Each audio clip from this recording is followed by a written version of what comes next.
I wasn't on the wedding guest list, but I was in every frame after the clip of the groom slapping the bride went viral in 7 minutes. They say I stir up drama. They don't know I manage corporate crises. And my sister's fiancé was the VP of risk at my firm. The music shattered with a slap that night. The next morning, his empire shattered, too. My name is Mara Quinn. I am 29 years old, and I am the head of ethics and compliance for Northline Capital.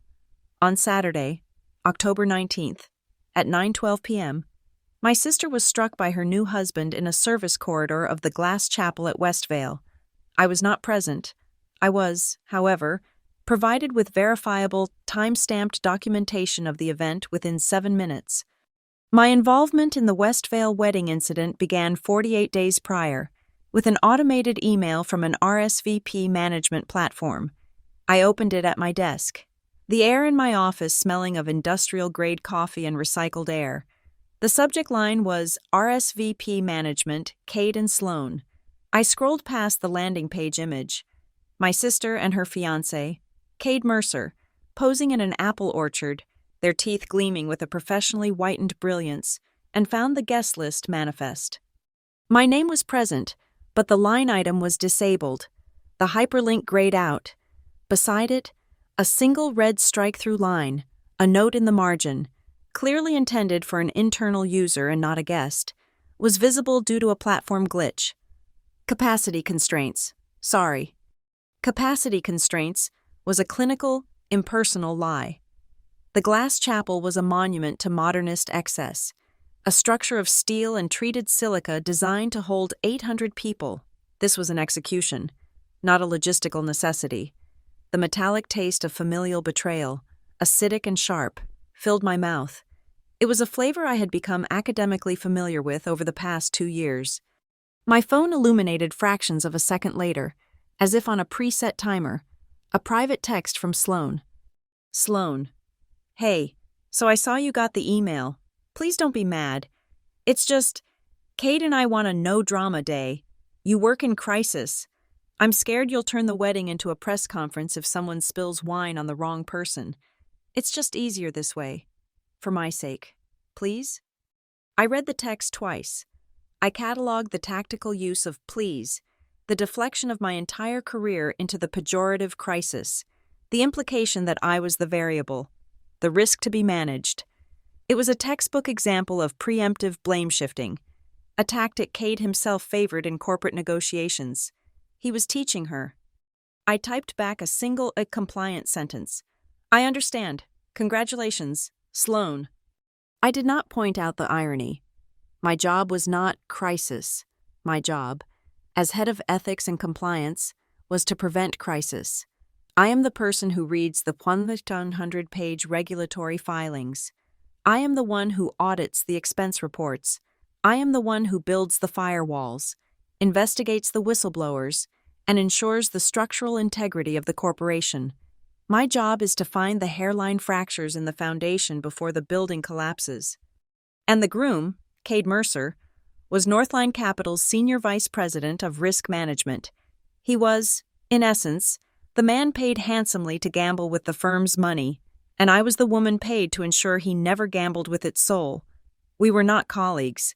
We were structural opponents, the two poles of the company's magnetic field, and our polite, quarterly check-in meetings were exercises in weaponized courtesy. His wedding, held in the financial hub of Arden City, was not a family gathering. It was a strategic merger.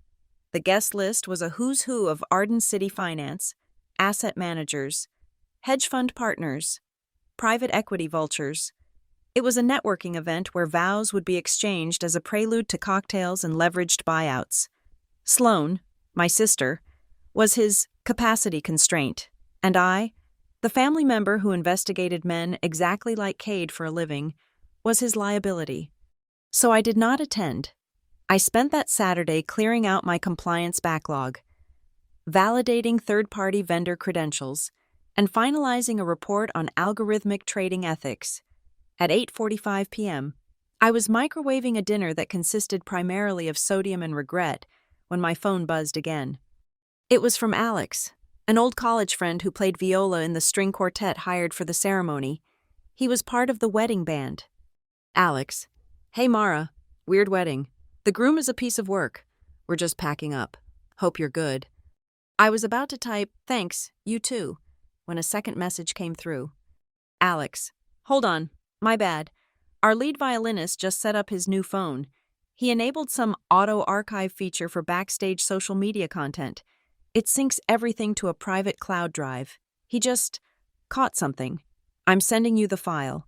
I think you need to see this. The message was time-stamped 9:19 p.m. A moment later, a video file downloaded. It was 17 seconds long. There was no audio at first, just the muffled thump of the quartet's rendition of a pop song filtering through a wall. The image was grainy, shot from the end of a concrete service hallway. Fluorescent lighting cast a sickly greenish pallor. Sloane appeared first, her white dress a blinding smear of light against the gray concrete. She was walking fast, pulling away from someone. Cade entered the frame, grabbing her upper arm. His grip was not loving. It was a pincer, his fingers digging into the lace. Sloane stopped, her body language a sudden, rigid line of protest. She said something. Her mouth formed a sharp no. Cade kneed the heavy service door shut with his foot, plunging the hallway into a momentary, echoing thud. He leaned in, his face close to hers, and then, his hand, the one not gripping her arm, flashed across the frame. It was not a shove, it was a slap, a full, open-palmed, back-swung slap. The sound was sharp, a percussive crack that was distinct from the muffled music. It was the sound of bone on bone. Sloane's head snapped to the side, her veil flying. The video ended as she staggered back against the wall, her hand flying to her cheek. Time of incident, 9:12 p.m., according to the file's metadata. Time of receipt, 9:19 p.m. I stared at the screen. My heart was not pounding. My hands were not shaking. A profound, icy calm settled over me, the kind that only comes when a hypothetical risk becomes a documented certainty. The fracture I had always suspected had just become a catastrophic structural failure. I did not call Sloane. I did not text my parents. I did not forward the video to anyone. I minimized the video file. I opened my secure work terminal. I logged into my administrator account at Northline Capital. My fingers moved with practiced, precise speed. I drafted a new email to IT Security, Internal, Legal Preservation, Internal. Subject, Urgent, Preservation Notice, K. Mercer. Pursuant to Northline Capital Corporate Policy 4.1, Duty to Preserve, and 7.2c, Investigation of Senior Officer Conduct, this serves as a formal preservation notice. Effective immediately, you are ordered to preserve all existing and future electronic and paper communications associated with Cade Mercer, EID 88.021. This includes, but is not limited to, all email correspondence, internal and external, server logs, instant messages, all platforms, voice data, access logs, and all data held on associated corporate devices. Do not delete, alter, or destroy any information. Acknowledge receipt. Mara Quinn, Head of Ethics and Compliance. I clicked send. The action was time-stamped 9:26 p.m. It was a legal, necessary, and entirely non-negotiable step. A senior vice president of the firm had been documented committing an act of physical violence. He was a corporate liability. He was a reputational risk. He was, as of this moment, an active investigation. This was not a family misunderstanding. This was a compliance issue. My phone buzzed again, this time with a frantic energy. Twitter notifications, LinkedIn alerts, a group text from my extended family. I opened Twitter. The hashtag Westvale Wedding was the #1 trend in Arden City. It was climbing nationally. Someone, not Alex, perhaps a caterer, perhaps another guest in that hallway, had posted their own, shorter clip. It was just the slap. 6 seconds of grainy horror, looped ad nauseum. The internet had erupted. The first wave of outrage was cresting. It was 9:31 p.m. I closed the browser. I opened a new secure document on my personal drive. I created a file. Case file. Westvale Mercer. I began to log the evening's events, creating a timeline, an incident report. My training took over, my mind separating the emotional from the procedural.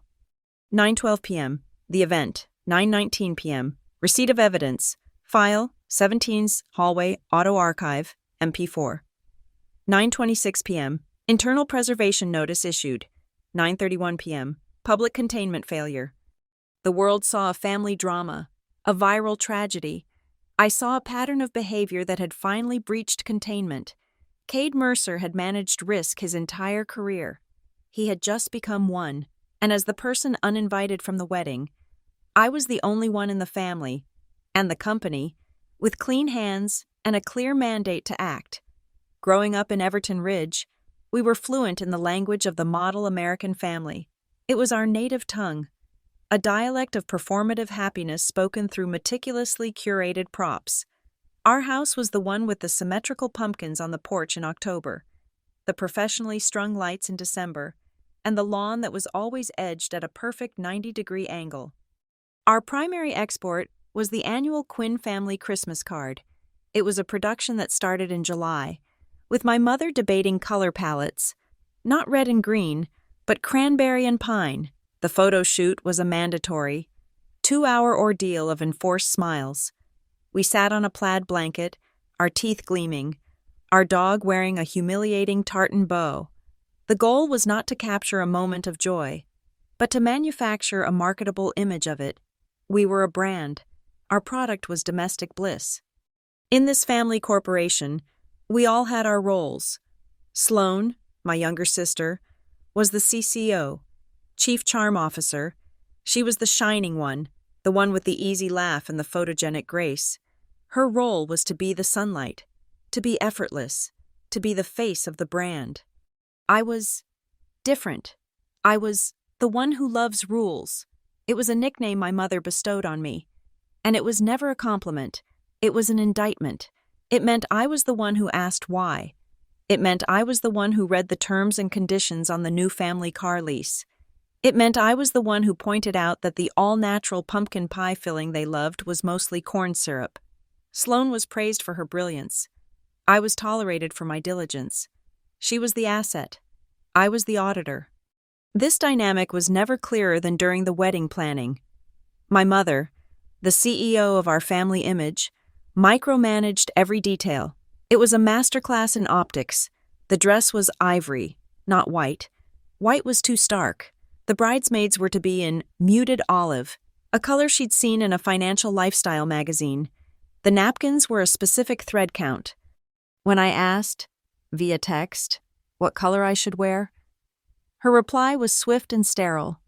"Oh, Mara, don't worry about it. We're so over capacity at the chapel anyway. Just wear whatever you like. At home." The disinvitation was the logical conclusion of my role. An auditor is not invited to the party. They are a threat to it. They are the one who might check the receipts. The first time Sloane brought Cade Mercer home for Thanksgiving, I understood his appeal. He was the perfect acquisition for the brand. He had the Northline Capital job title, the firm handshake, the easy smile that matched hers, and he knew exactly which compliments to pay my mother about the store-bought cranberry sauce. He looked like the man from the Christmas card photo came to life. Sloane was incandescent.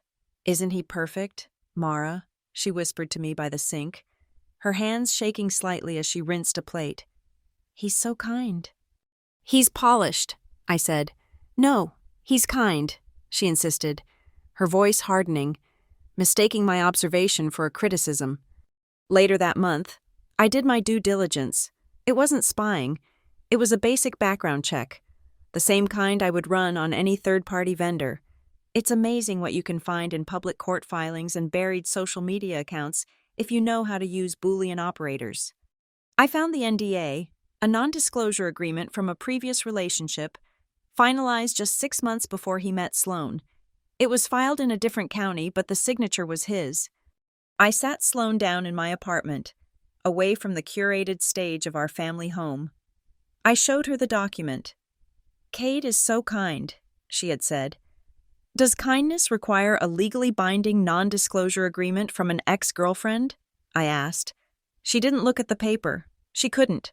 Her eyes darted around my living room, landing on a stack of compliance manuals on my bookshelf.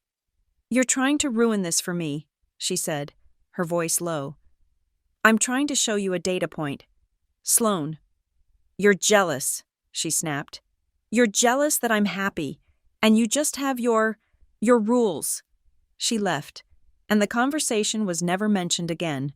The brand's narrative had been challenged, and the brand had won. A few months later, she left her phone at my apartment after a brief, tense brunch. It lit up on my counter. A text from Cade, and then another, and another. "Where are you? You said you'd be home by 3. Why aren't you answering? I saw you posted a picture. That dress is a little much, don't you think? Who is that guy who liked your photo? Call me. Now." It was a waterfall of control, a digital leash. When I drove to her apartment to return the phone, I held it up. "This isn't kindness, Sloane. This is governance. This is ownership." That was the time she accused me of violating her privacy, not of being jealous. The argument shifted. I was the problem, not the texts. I was the one who had broken a rule. She used my own nature against me, and she was good at it. She had been trained by a master. In our family, the unspoken motto was, "Family is for forgiveness." It was a beautiful, silken lie. What it really meant was, family is for agreeing to forget. It was a perpetual reset button, a way to wipe the slate clean after every unpleasantness, every lie, every hidden truth. It was a system that allowed the brand to remain pristine, no matter how much rot accumulated beneath the floorboards. I learned a different motto at Northline Capital. The company is for documentation. In my world, there is no reset button. There is only the record. Emails are archived. Keystrokes are logged. Access cards create a perfect, time-stamped map of your movements. Conversations are minuted. We do not forgive. We document. We do not forget. We file. Forgiveness is a human emotion. Documentation is a corporate defense. I saw the two worlds collide in Cade Mercer. He was a product of a world just like my family's, a world of handshakes, backroom deals, and gentlemen's agreements. He applied the family is for forgiveness model to his professional life. I knew this because I had the files. At the company holiday party 2 years ago, I'd watched him jokingly crowd a new junior analyst against the bar, his hand on her lower back, calling it banter. The analyst, who was 23, laughed nervously and spilled her drink. I saw her face. I made a note.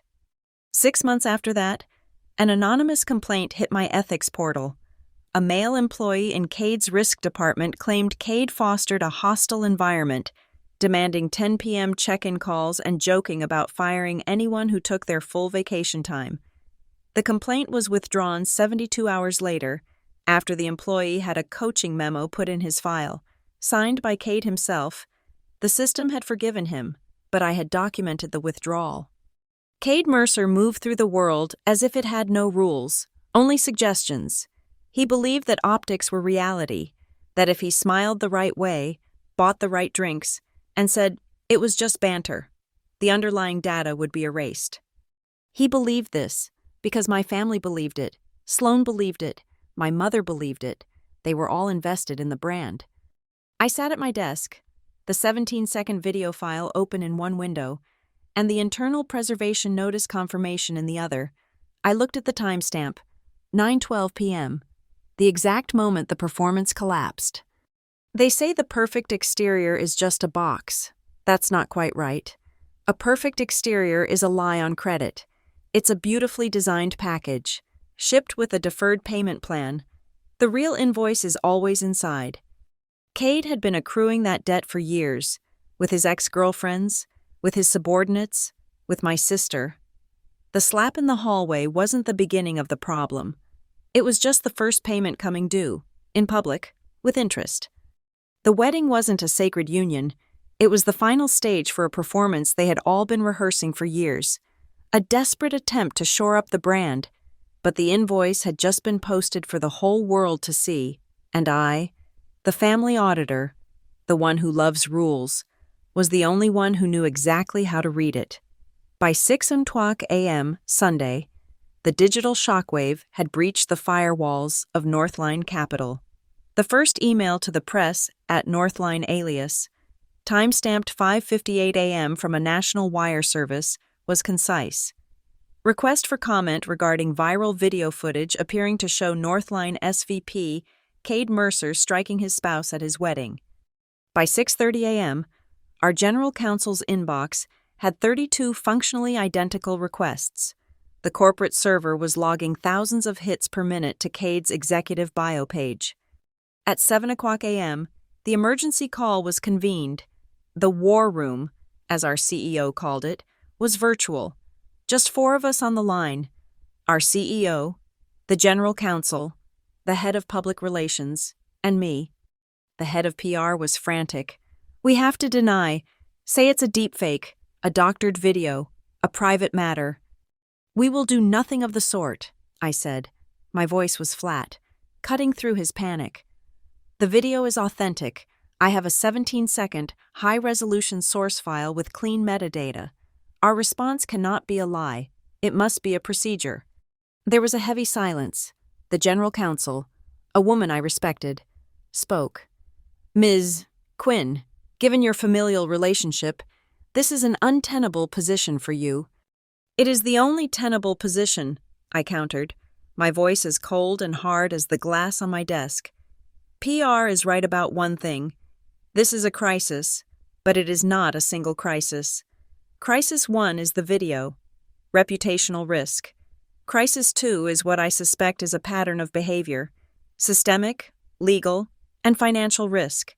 You can't assign Crisis 2 to anyone else because they don't know what to look for, and I am the only one who can investigate him without being accused of a cover-up. My familial relationship is not a conflict. It is, ironically, our only claim to transparency." Another pause. The CEO, a man of few words, said, "Do it. Authorize Ms. Quinn to lead the internal assessment. Focus on corporate exposure, conflicts of interest, and code of conduct violations. Full authority, PR. You will issue a holding statement. We are aware of the video and are taking this matter very seriously. An internal investigation has been initiated." "That's it, Mara. I want your preliminary findings by end of day." The call ended. 7:04 a.m. I was now formally weaponized. My process is immutable. It is a 5-step protocol. Collect, preserve, interview, correlate, recommend. It is a ladder of logic, and I climb it one rung at a time. The protocol does not have a variable for sister. It does not have a modifier for family. It is a binary system, compliant or non-compliant. My preservation notice from 9:26 p.m. the night before had worked. Cade's digital life at Northline was now a frozen snapshot, a fly in amber. My team was already mirroring his hard drive, his email server, his cloud accounts, and his corporate phone logs. I was in the office by 7:30 a.m. The building was empty. The air still. The quiet was a laboratory condition. I did not start with the video. The video was the conclusion. I started with the money. I always start with the money. I pulled Cade's discretionary budget approvals for the last 18 months. He was SVP of Risk. His budget was substantial. I focused on consulting and team development. The line item for wellness retreats caught my eye. It was a new significant expense, totaling $280,000 across 2 vendors, Lucent Shore Retreats and Apex Team Building. The names meant nothing. Their employer identification numbers did. I ran the EINs through the state's public corporations database. Both were single-member LLCs, registered within a week of each other. Both listed the same registered agent. I ran that agent's name through a deeper public record search. The agent's address was a high-end condo in Arden City. A simple property tax search revealed the owner of the condo, a holding company. It took me 45 minutes to pierce the corporate veils. The holding company was co-owned by two partners. One was Cade's university roommate. The other, listed as a silent, non-managing partner in a secondary filing from Delaware, was Cade Mercer. He hadn't just approved the invoices, he was paying himself. He was using Northline funds to finance his own side businesses, routing them through a friend as a proxy. This wasn't just a conflict of interest. This was wire fraud. Step 2. The people. I accessed the HR Central file, keying in Cade's employee ID. I filtered for complaints, formal or informal. The system showed 3 flags in the last 2 years. Flag 1, junior analyst, complaint, verbal intimidation, aggressive behavior in a meeting. Flag 2, department admin, complaint, unreasonable work hour demands, hostile and demeaning language. Flag 3, direct report, mail, complaint, threats regarding job security, retaliatory scheduling. In all 3 instances, the record showed the same resolution. 1. Complaint filed. 2. Private meeting held between Cade Mercer and the complainant. 3. Complaint withdrawn by employee. 4. A coaching memo was placed in the employee's file, not Cade's, for misunderstanding management style. All 3 memos were signed and authorized by Cade Mercer. He wasn't just a bully. He was the judge in his own kangaroo court. He had systematically suppressed all internal dissent. He had created a perfect, frictionless machine for his own advancement. Step 3. The event. I analyzed the corporate phone logs from Saturday night. My 9:26 p.m. preservation order had been just in time. 9:35 p.m. Call from K. Mercer, Corp Cell. Number. Cross-referenced, Arden City. Criminal defense attorney. Top of his field. Duration, 14 minutes. 9:52 p.m. Call from K. Mercer. Same attorney. Duration, 8 minutes. 10:01 p.m. Call from K. Mercer. Same attorney. Duration, 22 minutes. 7 calls in total. All before midnight. All to his personal lawyer. All from his company-issued device. These were not the actions of a man experiencing a family misunderstanding. These were the calculated, precise actions of a senior executive triaging his legal and financial exposure. He wasn't worried about his marriage. He was worried about his stock options. Step 4. The defense. I anticipated Cade's counter-move. He would claim he was set up, that I, the angry sister, had hacked him, faked the video, planted the evidence. I messaged our head of IT security. I need a full independent audit of my access logs for the last 72 hours, and I need verification that all evidence in the Mercer file was obtained via compliant channels or public sources. The report came back in an hour. It was clean. No anomalous activity on Northline servers, no indicators of compromise. The 17-second video file's metadata is consistent with the device of origin. All data collected by compliance, emails, logs, vendor files, was accessed via standard, high-privilege credentials belonging to M. Quinn. All access was logged and compliant with internal policy. I had my case. The video was not the story. The video was just the loud, public symptom of a systemic disease. It was the corroborating evidence of a behavioral pattern. I updated the digital case file. I relabeled it, Pattern and Practice. This was a systemic risk to the firm. At 3:00 p.m., Sunday. I called him. Cade, this is Mara Quinn. I am requesting your presence in the 14th floor conference room for a formal investigative interview. You may bring counsel. You have 15 minutes. I hung up. He came alone. He walked in, adjusting his suit cuffs, attempting an air of offended authority. The room was sterile. A court reporter sat in the corner. 2 cameras, one on him, one on me, were active, red lights glowing. This is recorded, I stated, not asked. This is a formal investigative interview regarding potential violations of Northline Capital's Code of Conduct, specifically Sections 4.A, Conflicts of Interest, And 2.B, workplace professionalism and harassment. He tried to smile, a thin, reptilian gesture. Mara, this is absurd. You, of all people, should know better. This is a family matter, a private misunderstanding at my own wedding that got blown way out of proportion. I did not look up from my file. We are not discussing your wedding.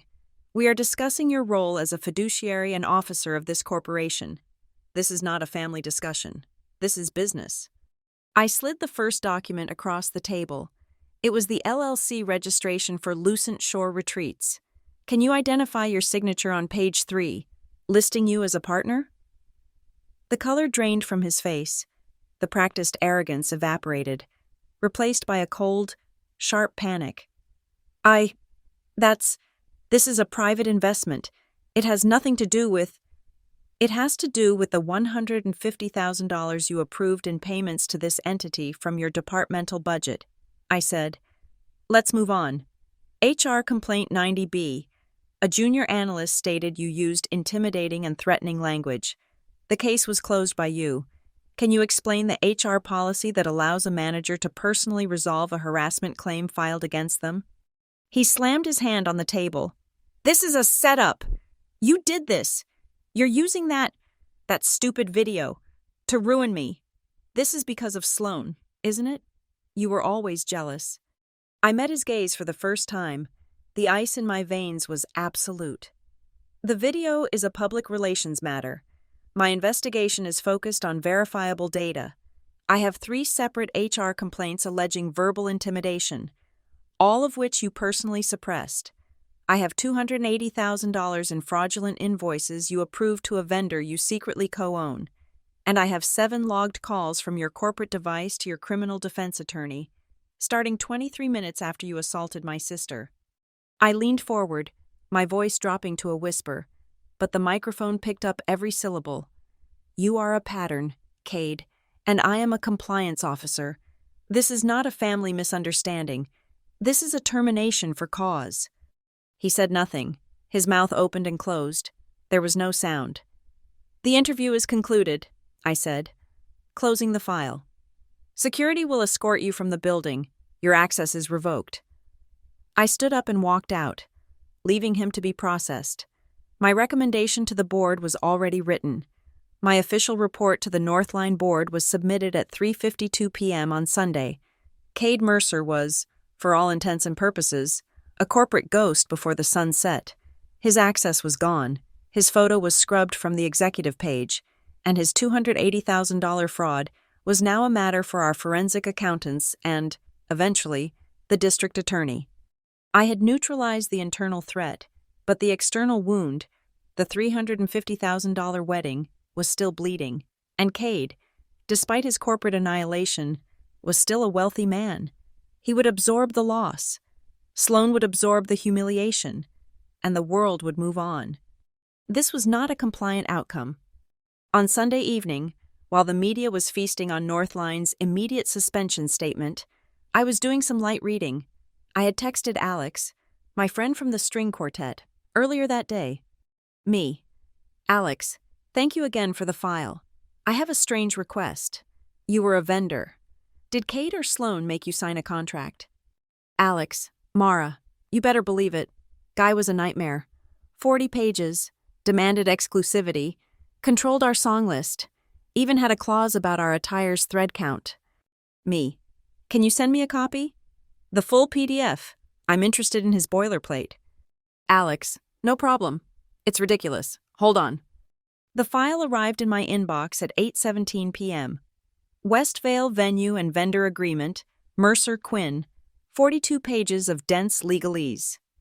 People like Cade, people who manage risk, suffer from a peculiar hubris. They believe they can control every variable through contracts. They believe the fine print is their fortress. They never consider that it might one day become their prison. I poured a glass of water, opened the PDF, and began to read.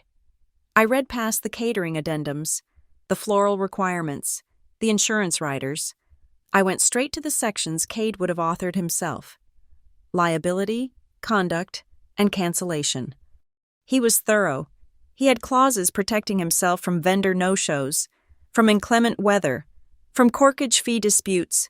It was a masterpiece of arrogance, designed to shift all possible risk away from himself and onto the chapel or its suppliers. And then I found it. It wasn't hidden.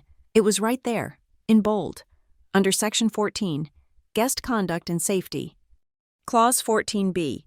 Any act of gross misconduct, including but not limited to public intoxication, vandalism, or any act of physical violence perpetrated by the client's representative, or any guest, which results in a material disruption to the event or poses a threat to the safety and well-being of staff or other guests, shall be considered a material breach of this agreement.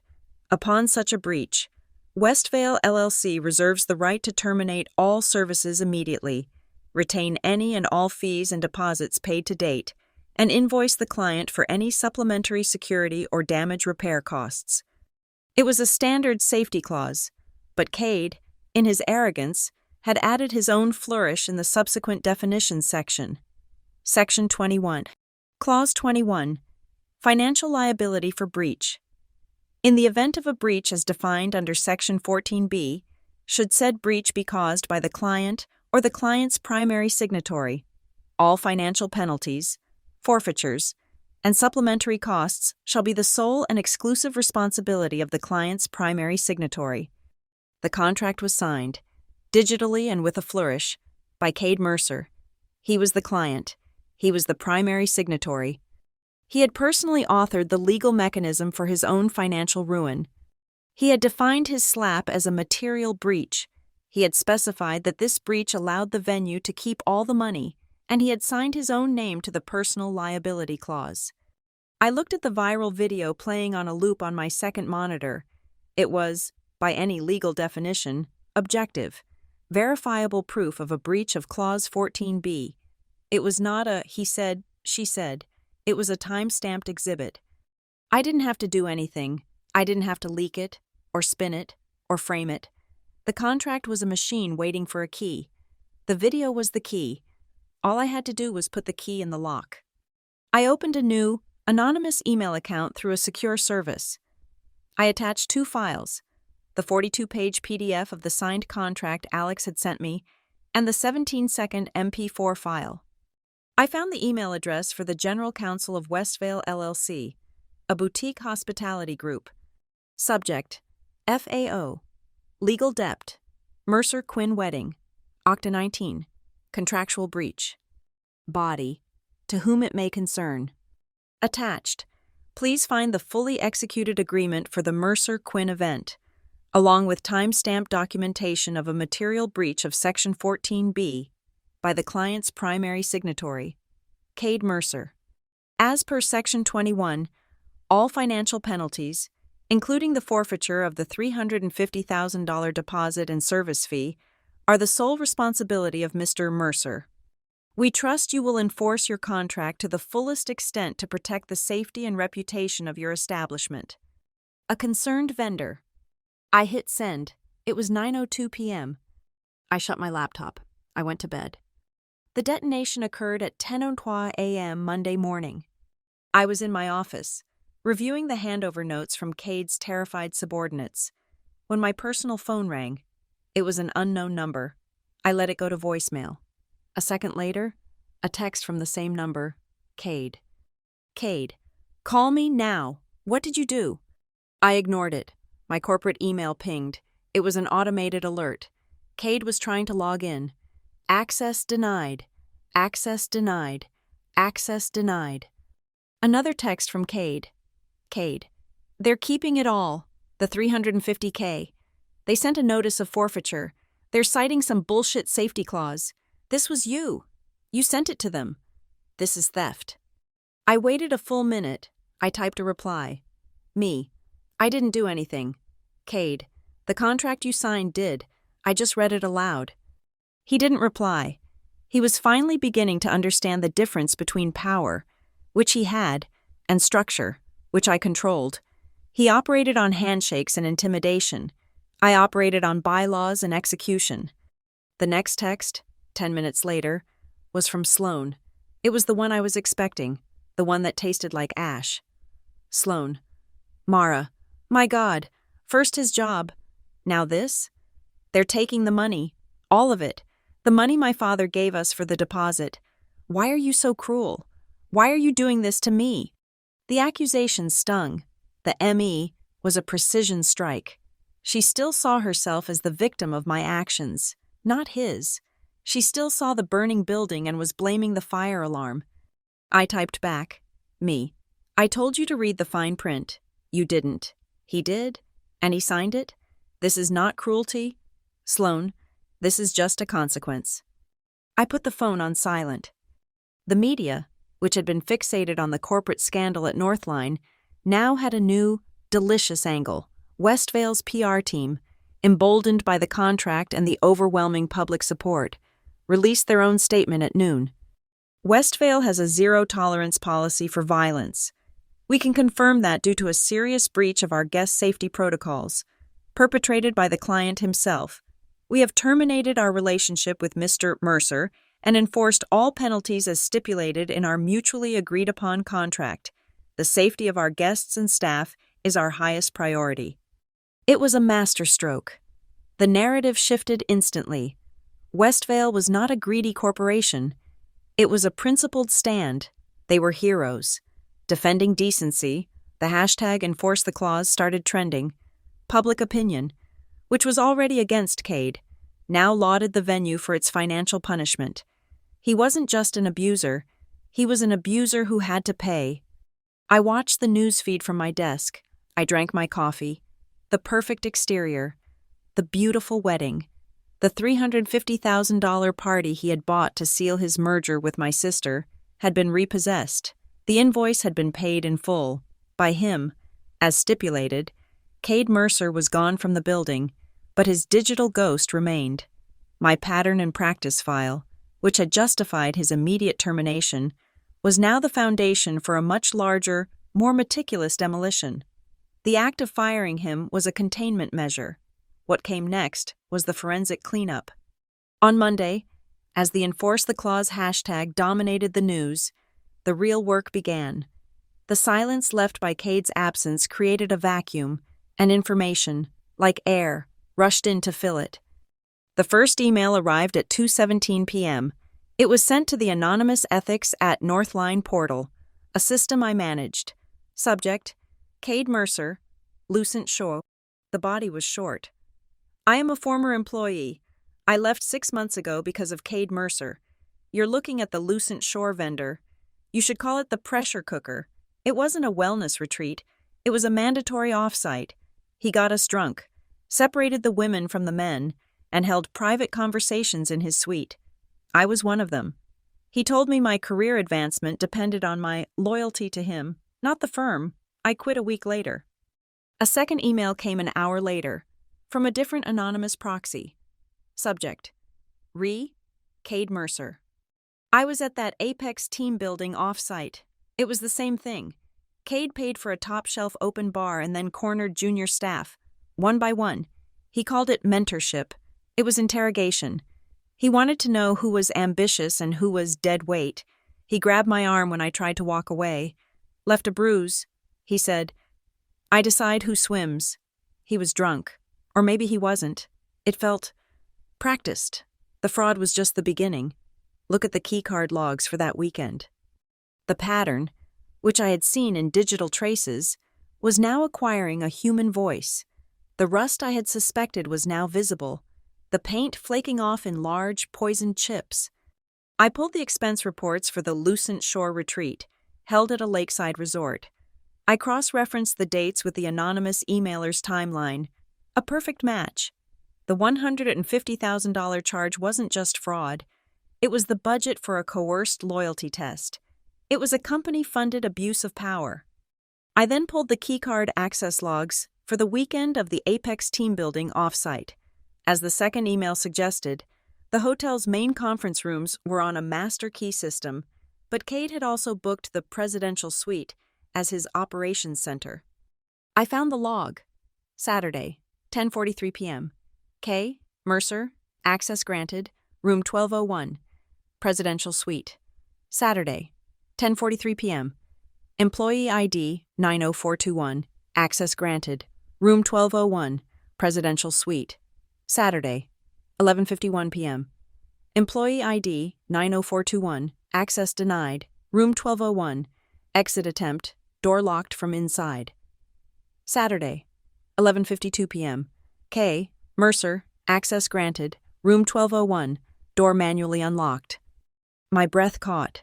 Employee 90421 was the same junior analyst from HR complaint 90B, the one who had filed a verbal intimidation claim, only to withdraw it after a private meeting with Cade. That meeting, it turned out, was not in an office. It was at 11 o'clock p.m. in a hotel suite he had locked from the inside. This was no longer a case of financial malfeasance and workplace bullying. This was coercion. This was, potentially, unlawful imprisonment. The walls of my office felt like they were shrinking. My familial status, which I had leveraged as a shield of transparency, was now a liability. If this case escalated to a criminal referral, any evidence I personally touched could be compromised in court by a defense attorney claiming a vindictive familial setup. I had built the case. Now, to protect it, I had to give it away. At 4 o'clock p.m., I convened an emergency meeting with our general counsel and the CEO. I did not present my new findings. I presented a risk. My investigation has confirmed the financial misconduct and the suppression of HR complaints, I stated, my voice clinical. This is a clean, for cause termination. However, new information from anonymous whistleblowers suggests a pattern of predatory behavior that may have criminal implications. I cannot be the one to investigate that. The firm will be accused of bias, either a cover-up, because he's my brother-in-law, or a witch hunt, for the same reason.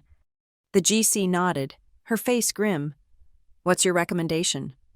We engage a third party, immediately, an independent, outside counsel, a forensic investigations firm. We turn over my pattern and practice file as the baseline. They will take over the investigation, validate my findings, and follow the criminal evidence wherever it leads. They will report directly to the board's ethics committee, not to us. We need to be fully insulated. I have to recuse myself from this point forward. It was the only move. To protect the case, I had to remove myself from it. The CEO agreed without hesitation. By 5 p.m., a signed engagement letter was sent to one of the largest forensic accounting and investigations firms in the country. My role was now to prepare the handoff. I spent the next 2 days compiling every email, every log, every piece of data into a sterile, indexed, and legally defensible package. This is when the fraud unraveled even further. The third-party firm, fresh on the case and armed with my initial findings, used their wider resources to trace the Lucent Shore Shell Company. My initial assessment had linked it to Cade's university roommate. The outside counsel found the next layer in 3 hours. The roommate was just a proxy. The LLC was, in fact, a subsidiary of a larger holding company. Shoreline Capital Investments. This entity was not owned by the roommate. It was 100% owned by Cade's cousin. The finance department, now working under the third party's direction, re-ran Cade's vendor approvals. They found 4 more invoices from Lucent Shore, not for retreats, but for market analysis consulting. The total was an additional $92,000. All 4 invoices were priced at exactly 18% above the market rate quotes from our established, approved vendors. Cade had been skimming, padding the invoices with a consistent percentage, and approving them himself. The pattern was so clear, so arrogant, it was like a signature. My final task was to draft the formal recommendation memo to the board's ethics committee. It was the document that would officially transfer the case, seal my findings, and close my involvement. I detailed the timeline. I cited the specific code of conduct violations. I referenced the evidence of financial fraud via the Lucent Shore and Apex vendors. I documented the suppression of the 3 HR complaints. I outlined the clear evidence of a systemic pattern of intimidation. I wrote, "The immediate termination of Mr. Mercer for cause is hereby ratified. We recommend a full independent forensic audit to be conducted by our engaged third-party counsel, into all vendors approved by Mr. Mercer.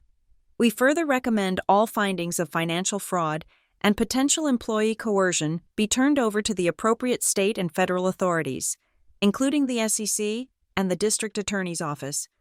The memo was 12 pages long, clinical, airtight.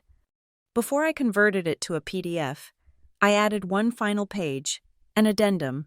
It was a single, high-resolution, static image, captured from the 17-second video file.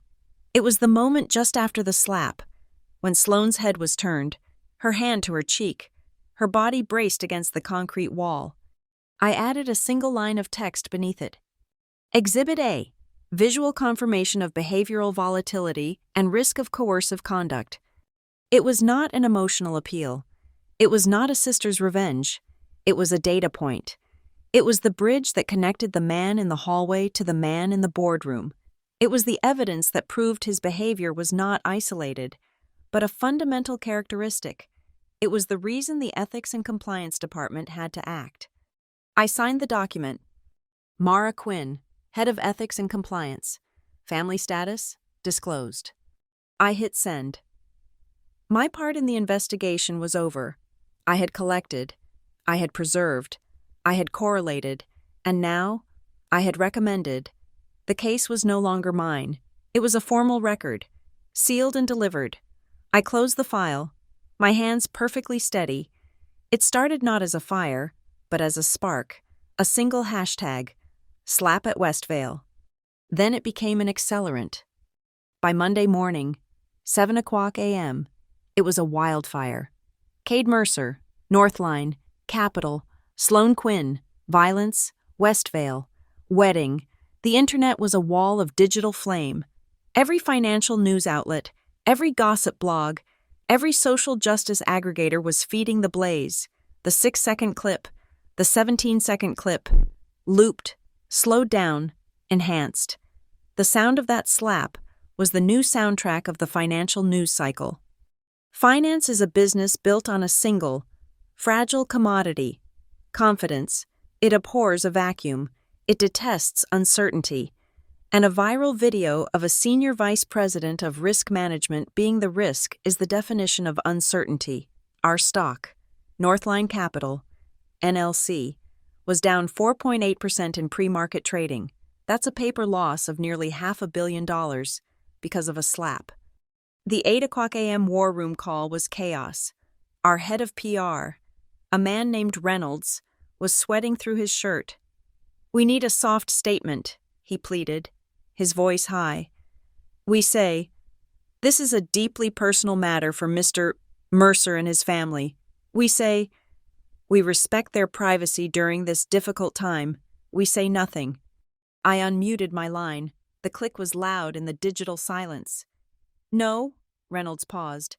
"Mara, I'm trying to contain this." "You can't contain a wildfire, Reynolds. You can only create a fire break. Privacy is gone." He forfeited that right in a public hallway. A personal matter is what you say when a CEO gets a DUI. You don't say it when he's a documented liability. "What are you suggesting?" The general counsel cut in. "We don't use adjectives," I said. "We use nouns. We don't use emotion. We use procedure. The market isn't reacting to the slap. It's reacting to our silence. It's pricing in the risk that we knew, that we condoned, that we are part of a cover-up. We don't give them a vague, lying statement. We give them verifiable, sterile truth. It's the only shield we have." I had already drafted it. I put it in the chat. Northline Capital is aware of the video circulating involving Cade Mercer. We take such matters with the utmost seriousness. Mr. Mercer has been suspended, effective immediately. An independent, third-party investigation has been engaged to conduct a comprehensive review. We have no further comment at this time. "Suspended?" Reynolds asked. "Not terminated?" "He was terminated for cause on Sunday," I said. "But terminated implies guilt and invites a lawsuit. Suspended pending investigation is legally sound. The independent investigation part is true. I initiated that yesterday. It protects us. It's the truth." The CEO spoke. "Issue it, Now. The statement went live at 8:15 a.m. The wildfire didn't stop, it just changed direction. The corporate intranet, usually a barren landscape of HR announcements and milestone anniversaries, lit up, the anonymous employee forums, the real pulse of the company, exploded. Holy shit. They actually did it. Suspended? My source says he was frog-marched out yesterday. It's true. Compliance did it. Wait, isn't Mercer engaged to Quinn's sister? The head of ethics? Yeah, that's the crazy part. She's the one who filed it. No effing way. Talk about conflict of interest. Moron. It's the opposite. It's the only way it wasn't a conflict. She was the only one who couldn't be accused of a cover-up. Damn, ethics finally has teeth. My reputation was cemented in that moment. I wasn't just the auditor who checked their expenses. I was the one who would burn her own family to protect the firm. Half the company was terrified of me. The other half respected me. It was the correct ratio. Then, at 10:00 a.m., the second blast, from Sloan. She was still trying to save the brand. Their brand. The perfect couple brand. She posted an Instagram story. It was a photo from their engagement shoot. Cade, smiling, kissing her forehead. A picture of a lie. The text, written in a delicate, scripted font, read, "This is a private and difficult time. A single moment, out of context, does not define a person or a relationship. We are a family, and these things are personal. We ask that you please respect our privacy as we heal." Heal. The internet, which had been momentarily focused on Northline, turned its full, undivided attention back to her. The public response was not a counter-argument, it was an annihilation. Screenshots of her story were everywhere. Out of context? We saw the context. His hand, your face. Safety is never private. This isn't personal. This is a crime. Stop protecting him. Honey, he healed his hand on your cheek. What are you healing from? This is the official statement of an enabler. Disgusting. Blink twice if you need to be rescued. This is not okay. My sister, in her lifelong quest to be the shining one, had just publicly defined herself as a co-conspirator, her attempt to control the narrative, to use the old family script of forgiveness, had just doused the wildfire with a gallon of gasoline. The brand wasn't just broken, it was toxic. I watched it happen. My inbox filling with alerts. I felt nothing, or rather, I felt a cold, hard finality. The snap of a lock. Amidst the noise, a single, quiet email came through. It wasn't to the ethics portal, it was to my personal account. The name in the from field was one I knew, a former junior analyst, the woman Kate had cornered at the holiday party 2 years ago, the one whose complaint had vanished. Ms. Quinn, I don't know if you'll even see this. I just saw the news. About Mr. Mercer, and about the independent investigation. I left Northline because of him. I never filed a formal report. I was too scared. He told me I was misunderstanding banter, and that I didn't have a future if I couldn't take a joke. I wanted to say thank you. I never thought anyone saw what he was, or cared. Thank you for calling it what it is. Thank you for giving it a name. I read the email 3 times. I closed my laptop.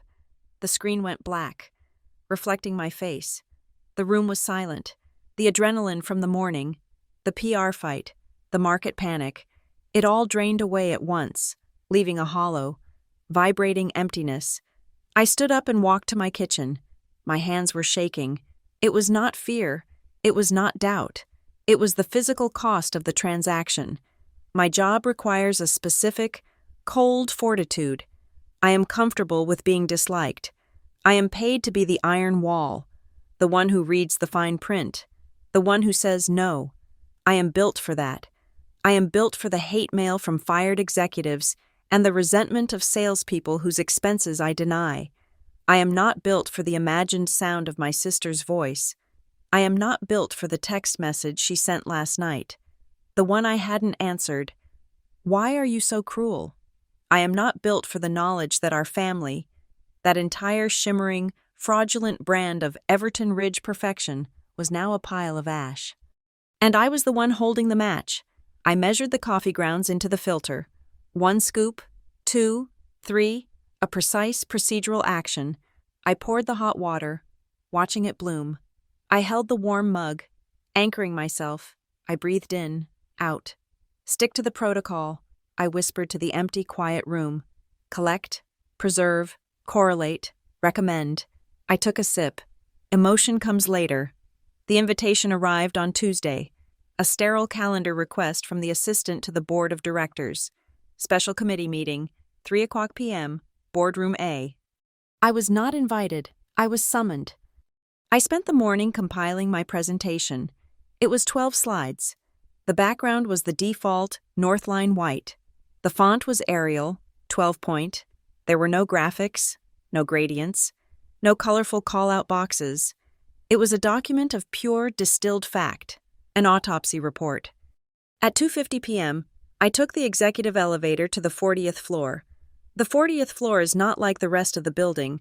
The air is different, still, cool, and smelling faintly of expensive leather and old money. The carpet is so thick your footsteps make no sound. It is a place designed to absorb all impact. I walked into boardroom A. It was exactly as cinematic and dark as you would imagine. A long, black, reflective table, polished to a mirror shine, 20 high-backed leather chairs, recessed lighting that cast everyone's face in a strategic, political shadow. The wall-to-wall windows showed Arden City 400 feet below, a silent, gray panorama of power. The board's ethics committee was there, 4 men and 2 women who represented a combined net worth of several $billion, our CEO, our general counsel, and at the far end of the table, Cade. He was there with his lawyer, not just any lawyer, but Julian Kane, a man whose entire career was built on defending indefensible executives. Kane was all silver hair, bespoke suit, and a predatory reptilian stillness. Cade looked terrible. He hadn't slept. His arrogance, the easy charm he used to navigate the world, was gone, stripped away. What was left was haggard, pale, and vibrating with a furious, entitled rage. I took my place at the head of the table, opposite the chairman. I plugged my laptop into the port. My hands were steady. I clicked my presentation into display mode. The chairman, a man named Aris, who had been on the cover of Forbes 3 times, nodded once. "Ms. Quinn, you have 15 minutes. Mr. Mercer and Mr. Kane are here to listen. They will have a 5-minute response. Then they will be excused. Proceed." I stood. "Good afternoon. This is the finding of the internal review requested by the CEO on Sunday. October 20th, case file, pattern and practice, subject Cade Mercer. Slide 1. Internal review. K. Mercer. Violations. Code of conduct. Fiduciary duty. The review was initiated by a public event, which exposed the firm to significant reputational risk. However, the investigation's findings are not focused on that event, but on a documented multi-year pattern of non-compliant behavior. Slide 2. I played the 17-second video.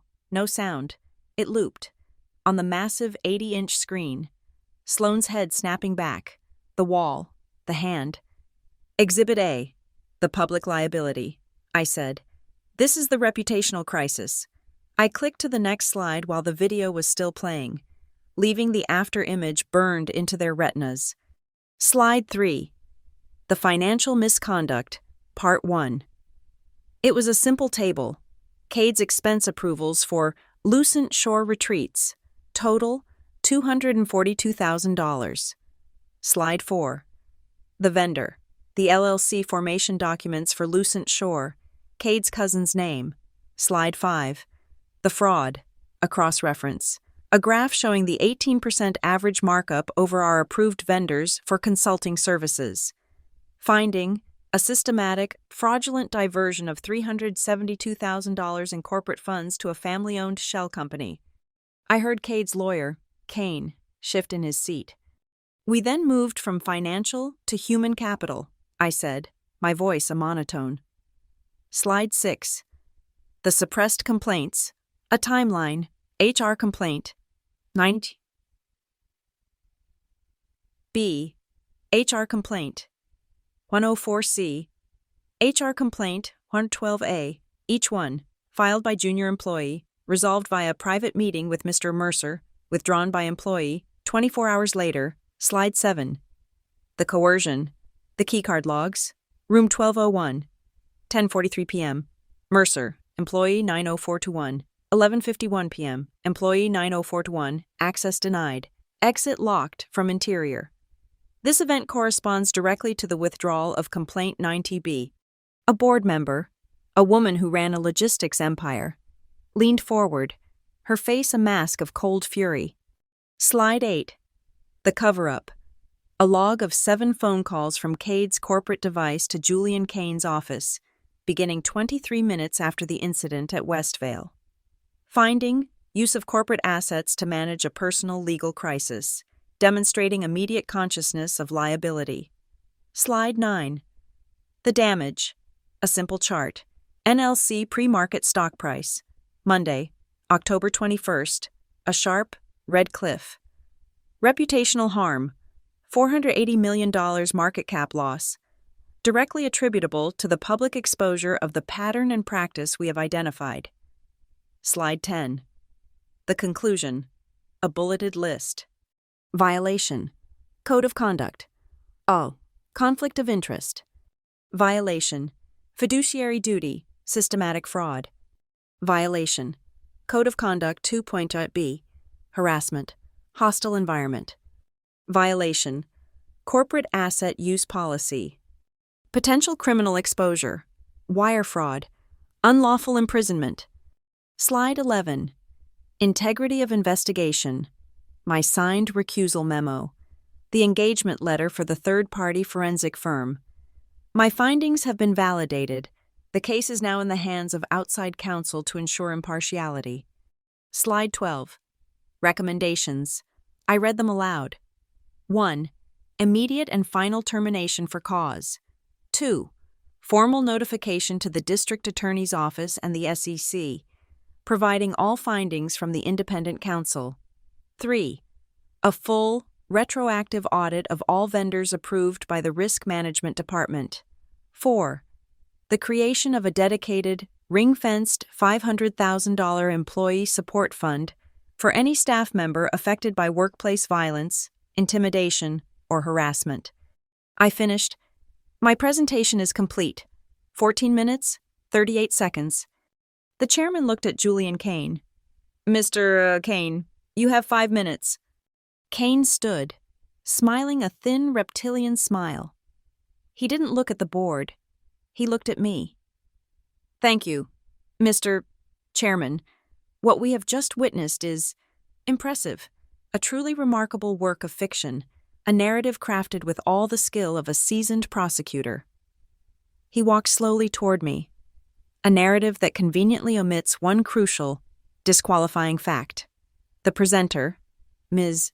Quinn, is the sister of Mr. Mercer's wife. She was, by her own admission, disinvited from the wedding. This entire presentation, this performance, is not a compliance review. It is a personal, vindictive, and deeply biased vendetta. He turned to the board. Mr. Mercer denies all intentional wrongdoing. He claims the financial arrangements were standard, if poorly documented, joint ventures. He claims the HR matters were standard tough management. He claims the incident at his wedding was a private, emotional moment, deplorably captured on camera. What you see here is not a pattern. It is a series of unrelated, explainable events, maliciously strung together by a family member with a clear and personal motive for revenge. He was good. He was painting me as the emotional woman, the scorned sister. He was invalidating the data by attacking the collector. The chairman looked at me. Ms. Quinn? A response to the allegation of personal motive? I did not stand. I met Kane's gaze. My motives are irrelevant. The data is not. I looked at the chairman. Mr. Kane is correct about one thing. I am a family member. That is a fact, and that is why I recused myself and engaged an independent firm to validate every finding. The 12-page report from that third party, which you all have, confirms the fraud. It confirms the timeline. It confirms the keycard logs. I turned back to Kane. My personal motive is irrelevant. My professional motive is my only legal and ethical duty: risk mitigation and compliance with the law. The risk is sitting at your table. The fraud is in the bank accounts. The coercion is in the HR files. You are defending a man. I am defending this firm. The facts are not biased. Kane's smile faltered. He had no counter. I had used my conflict as a shield, anticipating his exact attack. Cade, who had been silent, his knuckles white, suddenly lunged forward in his chair. He stared at me, his face contorted into a mask of pure hatred. He didn't shout. He hissed, the sound carrying across the silent room. You're enjoying this. You are destroying your family. You are destroying your sister. You will burn your entire family to the ground. I did not flinch. I looked directly into his eyes. The room was so quiet, I could hear the air conditioning. You're wrong, Cade. My voice was low, but it cut through the room like a scalpel. You destroyed your family. You did it first. You did it in that hallway at Westvale. You did it in that hotel room with employee 90B. You did it when you signed your name on a fraudulent invoice. I paused. I'm just the one documenting the fire. Silence. A heavy, absolute, terminal silence. The chairman looked at Cade. Mr. Mercer, Mr. Kane, thank you for your time. Please wait outside. They left. The heavy door clicked shut. The chairman looked around the table.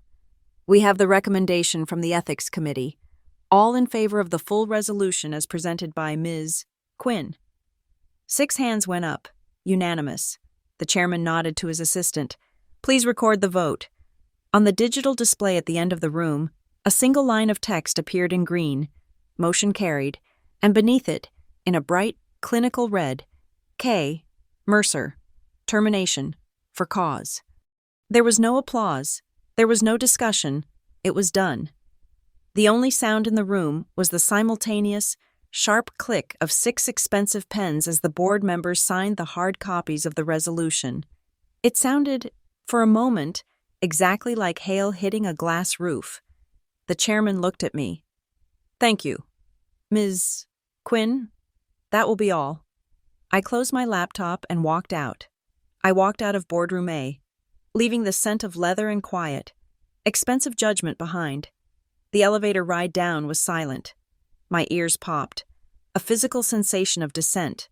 From the 40th floor, the realm of consequence, to the ground floor, the realm of reality. The lobby was all glass and steel, bustling with late afternoon activity. I was invisible, just another woman in a dark suit. I pushed through the revolving doors. The cold hit me instantly. It was late October in Arden City, and the air had a sharp, metallic bite. It felt clean. It felt real. My phone buzzed as I hit the sidewalk. A text from Sloan. Sloan, I'm in the garage, P3, by the blue pillar. I walked past my own car service, waving him off. The entrance to the public parking garage behind our headquarters was a concrete maw. I walked down the ramp, my heels clicking, the sound sharp and lonely, echoing off the low ceiling.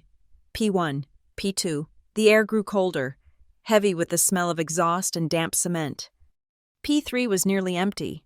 It was a vast, dim concrete cavern, punctuated by harsh fluorescent lights that hummed. I saw her.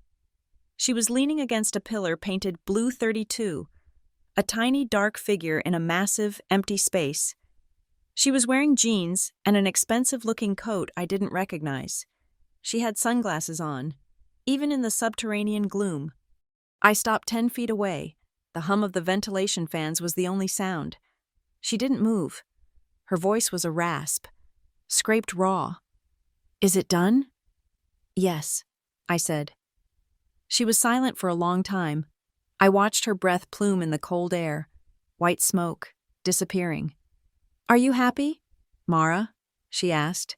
It was the question, the one my mother would ask, the one the world would ask. Did you enjoy it?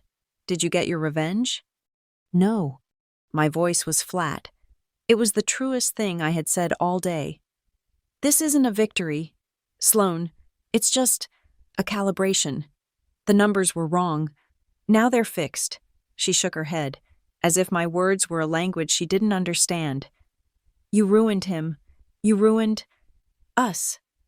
He was already ruined, I said. He was just using your name, and my father's money, and Northline's reputation as collateral. I reached into my briefcase. I pulled out a plain manila envelope. This isn't from the investigation. This isn't corporate. This is personal. This is just data from before, from when I first looked him up. She flinched, as if the envelope might burn her, but she took it. She pulled out the papers, 3 sheets. It wasn't the NDA. It wasn't the financial fraud. It was a chain of emails. From Cade to the ex-girlfriend who had signed the NDA. I had found them on a public court server, filed as part of a restraining order that had been dropped once the NDA was signed. Sloane stood under the humming fluorescent light and read. Her sunglasses hid her eyes, but I saw her hands. Email 1. I'm sorry you feel I was aggressive, but you have to admit you were pushing my buttons. We can move past this, but you have to stop being so emotional. Email 2. This apology is contingent on you acknowledging your part in the misunderstanding. I'm willing to be the bigger person if you are. Email 3. Fine, I'll pay for the broken lamp, but you will sign this document, and you will agree to stop this victim narrative. I won't have my reputation damaged just because you're hysterical. She read all 3 pages.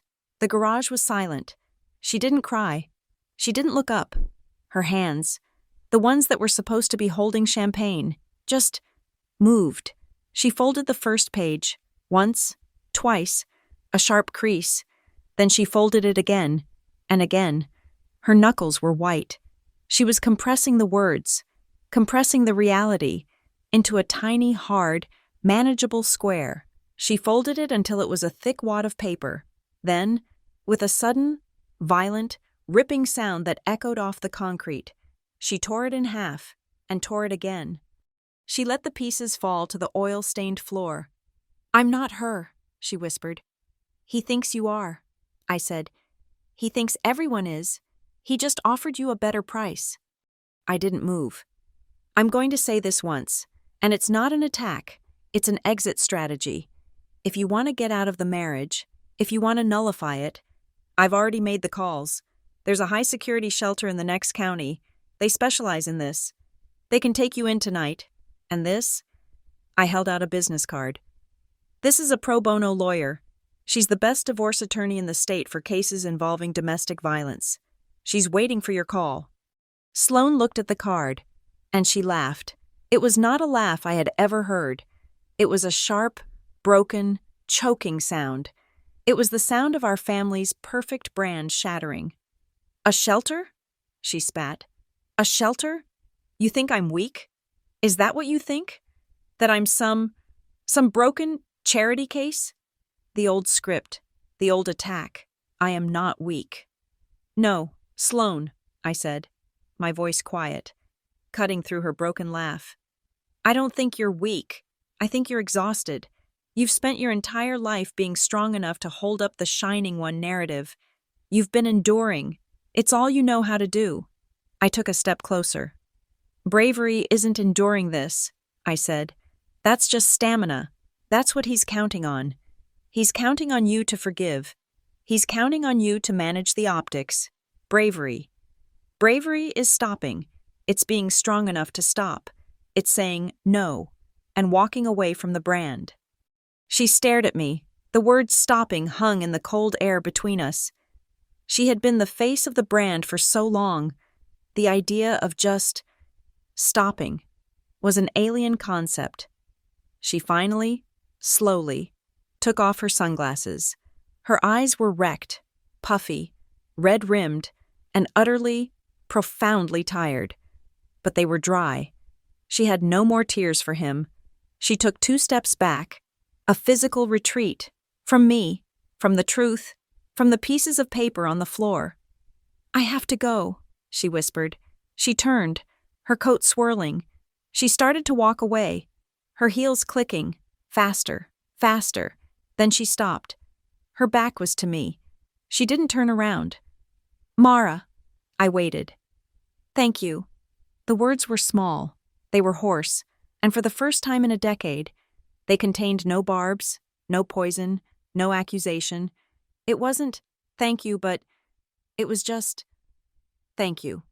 I stood there, frozen. I am the head of ethics and compliance. I have protocols for fraud. I have protocols for termination. I have no protocol for this. I don't know why I did it. I moved. I walked toward her. She heard me and turned around, her face confused, vulnerable. I stopped in front of her, and I awkwardly, stiffly, put my arms out. It was a terrible hug. It was clumsy. I'm stiff. And she was rigid, bracing for an impact. It was a hug between two sisters who had been adversaries, not allies. A hug between the auditor and the asset. For a second, she was completely still. And then, she just deflated. Her head dropped onto my shoulder. She didn't sob. She just let go.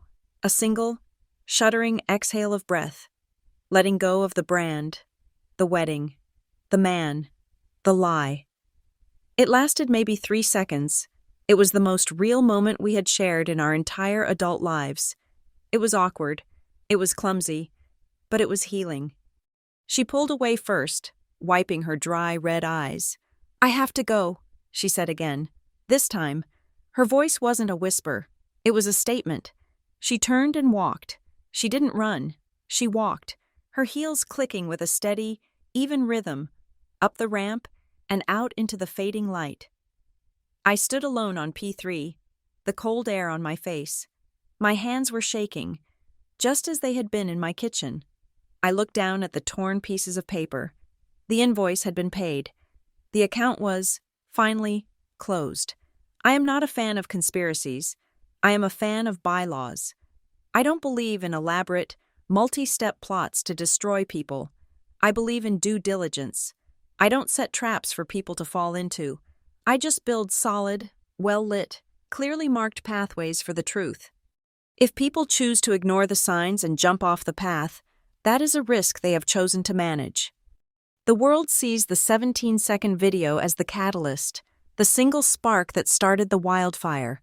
They see my actions as a swift, brutal, and retaliatory response, a sister's revenge, executed with corporate precision. The truth is, the architecture of Cade's failure was built long before that night. I just happened to be the one who had read all the blueprints. A week before the wedding, I sent Sloane her something blue, its tradition, part of the brand. I knew she was expecting jewelry, something photogenic. I sent her a small, elegant silver locket. It was from a tech company that specializes in discreet personal security. It looked like a necklace, but if you pressed the center stone for 3 seconds, it sent a silent SOS signal, using a geolocation pin, directly to the venue's head of security and the local police. She never wore it. She texted me, "Thanks, Mara. A bit high-tech? I'll keep it in the box." She wanted a prop for her wedding, not a tool for her reality. But I had also sent one to someone else. The bridesmaid who first saw Sloane and Cade arguing in the hallway was an old friend of mine from high school. She was the one who had texted me about Sloane's engagement, saying, "This Cade guy seems polished, too polished." She was the one wearing the locket. When she heard the crack of the slap echo down the service corridor, she didn't panic. She didn't fumble for her phone. She just pressed the stone on her necklace. The call wasn't from a guest. It was logged by the Westvale security desk at 9:12 p.m. as a Level 1 threat alert from Staff Asset 004. That call is what triggered the security team to preserve the internal CCTV, the footage of which was later turned over to the police. That call is what gave Alex, my friend in the band, the courage to send me his own file. He wasn't the first witness. He was just the first one to send me proof. And the contract? Clause 14B? The financial guillotine that took Cade's $350,000? That wasn't an accident. A year ago, I did a pro bono compliance review for a local nonprofit that mentors at-risk youth.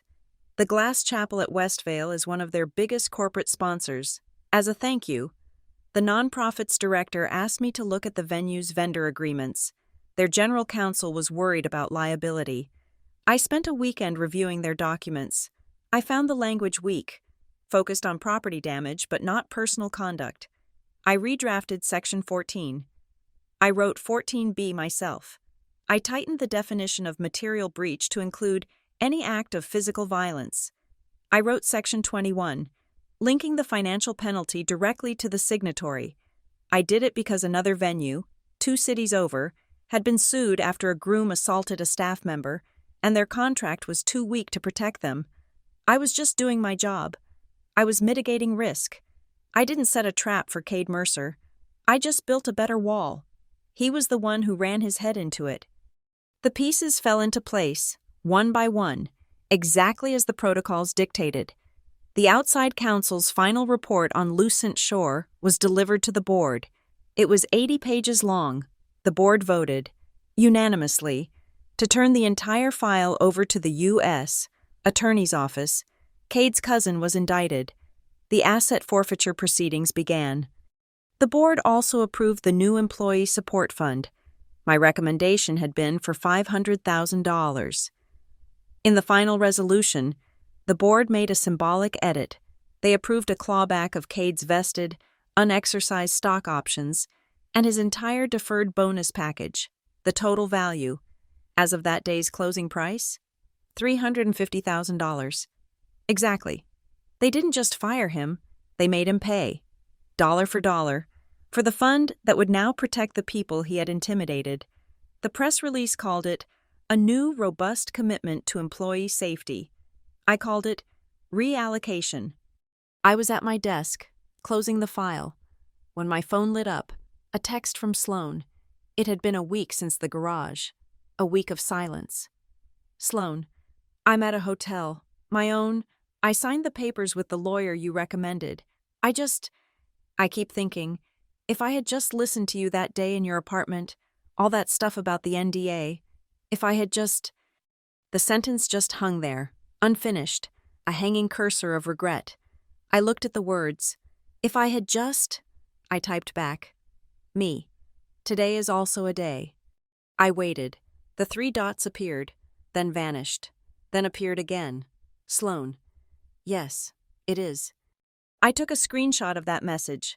I saved it to a secure file on my personal drive. I named the file Proof of Change. It was the only metric that mattered. No one in the press knows about the locket, or the bridesmaid, or the origin of Clause 14B. They see a wildfire. They don't see the fire breaks. They don't see the compliance architecture that was in place, waiting, and they don't need to. The truth doesn't require an audience. It just requires an audit. The press conference is at 4 p.m. Just as the market closes, our stock, NLC, is up 6.2%. The market doesn't just hate uncertainty. It loves a decisive cleanup. The corporate auditorium is too bright. All white light and the silent, judging lenses of television cameras. I stand at a podium. Behind me, the Northline Capital logo is projected, a deep, conservative, reassuring blue. Reynolds, our head of PR, is off to the side, looking like a man who hasn't slept in 3 days. He's right, he hasn't. The room is packed, not just the financial press, but local news, and even a few online gossip journalists, all here for the public execution. They smell blood. My job is to assure them the infection has been cauterized. I tap the microphone. A dull, percussive thump echoes. The room falls silent. Good afternoon. We have a final statement regarding the internal review initiated on Sunday, October 20th. My voice is amplified. It is not my voice. It is the voice of the corporation, clear, cold, and devoid of any emotion. Following a comprehensive and swift review by independent third-party counsel, the Board of Directors has unanimously ratified the findings of the Ethics and Compliance Department. I pause, letting the words sink in. Independent, unanimous, ratified. These are the words that build firewalls. We have confirmed gross violations of corporate policy, fiduciary duty, and our fundamental code of conduct by Mr. Cade Mercer. As of 3:00 p.m. yesterday, Northline Capital has terminated its employment agreement with Mr. Mercer for cause. The room erupts in a sea of clicking camera shutters. It is the only sound. I continue, my voice cutting through it. Furthermore, the board has authorized the creation of the Northline Employee and Partner Support Fund. This fund is dedicated to providing immediate resources for any staff member or partner affected by workplace intimidation, harassment, or violence. I look directly at the main camera at the back of the room. We can confirm that this fund has been initially capitalized using 100% of the funds clawed back from Mr. Mercer's deferred compensation and forfeited bonus packages. This amount is equal to the $350,000 contractual penalty levied by the Westvale venue. We are, in effect, rerouting his penalty to protect our people. We will not be taking Ms. Quinn! A hand shoots up, a reporter from the Arden City Tribune, their sharpest. She doesn't wait to be called on. Her voice is loud. Ms. Quinn, this is an unprecedented move. Mr. Mercer is your brother-in-law. You were publicly uninvited from the wedding. How can this not be seen as a deeply personal, vindictive act? Is this Northline standard, or is this your personal revenge? The room goes dead silent. The clicking stops. This is it. This is the only question that matters. The one Julian Kane tried to ask. The one my mother will ask. The one Sloane asked in the garage. Are you happy? The hot lights are on my face. I do not blink. I lean into the microphone. My voice does not change. You are confusing two different things. What happened at that wedding was a family tragedy. What happened at this company was a failure of compliance. I look at the reporter. This is a workplace. This is not a home. We do not forgive. We document. We do not heal. We audit. I lean in a fraction of an inch closer. This is not revenge. This is the standard. I don't wait for a follow-up. Thank you. I click the mute button on the microphone. The small red light blinks off. I turn and step away from the podium. Reynolds is already moving forward, his voice a rising tide of no further comment. No further comment at this time. I walk past the lights, past the shouting reporters. I don't look at them. I push open the heavy double doors at the back of the auditorium. The sound is cut off instantly. I am in the 40th floor hallway. It is silent. It is cool. It smells of leather and recycled air. I am alone. I stop walking. My hand, which has been clenched in my pocket, is holding my phone. It vibrates. I pull it out. The screen is bright in the dim. Corporate twilight. One new message. From Sloane. It is one sentence. I am safe. I read the words. I am safe. A breath I did not know I was holding. A breath I have been holding for months, for years, leaves my body in a single, quiet, shuddering rush. I slide the phone back into my pocket. I look down the long, empty corridor toward the elevators. The glass walls at the end show the city 40 floors below, the lights of the buildings just starting to flicker on against the dark sky. It's just an office. It's just a Tuesday. The elevator doors slide open with a soft whoosh. I step inside. The doors close. The glass reflects my image for a fraction of a second before the elevator begins its descent. I do not look back. There is no need to look back. The audit is complete. Thank you for listening to this story. I'd love to know where you are tuning in from. Drop a comment below so we can connect and share our thoughts. Please subscribe to the channel, like this video, and if you enjoyed it, please support us by hitting that hype button. It helps more than you know and gets this story heard by so many more people.